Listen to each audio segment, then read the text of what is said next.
Hi everyone, welcome to the very first episode of the Garrison Project. With me today are my co-hosts Richie and Sirius Black. If you wear a tinfoil hat, like conspiracy theories, or if you're very interested in solving this case and bring justice for Charlie, please leave a like, share, and subscribe. And remember, we're all Charlie Kirk.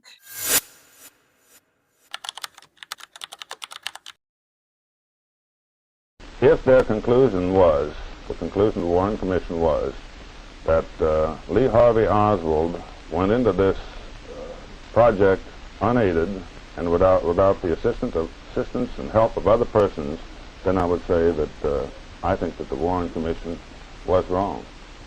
So while my co-hosts are outside for a little stroll, right back there, if you can see them, I just want to share, here at the Garrison Project, our main goal will be to collect as much of the information available in the Charlie Kirk case. We know why we named this podcast after the Garrison Project.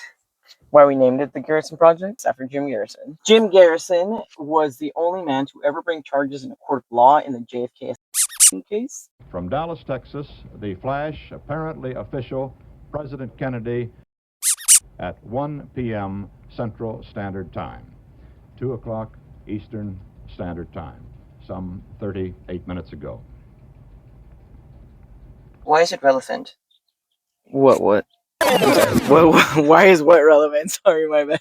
What's going on with Jim Garrison for the Charlie Kirk case? Oh, okay. So why is what happened to Jim Garrison relevant now in the Charlie Kirk case? Jim Garrison was the only man to ever bring charges in a court of law in the JFK assassination case. After a tireless and relentless investigation, help of people that wanted to solve the case, was able to come up with enough evidence to bring the case in the court of law.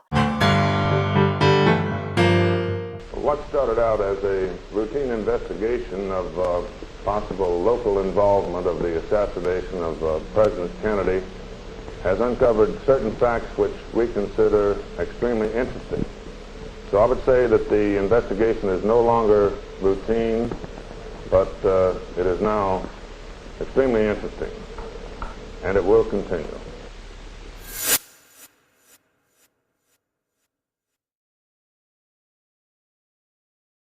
Jim Garrison went out and compiled a bunch of evidence and information, much the way like Candace has done.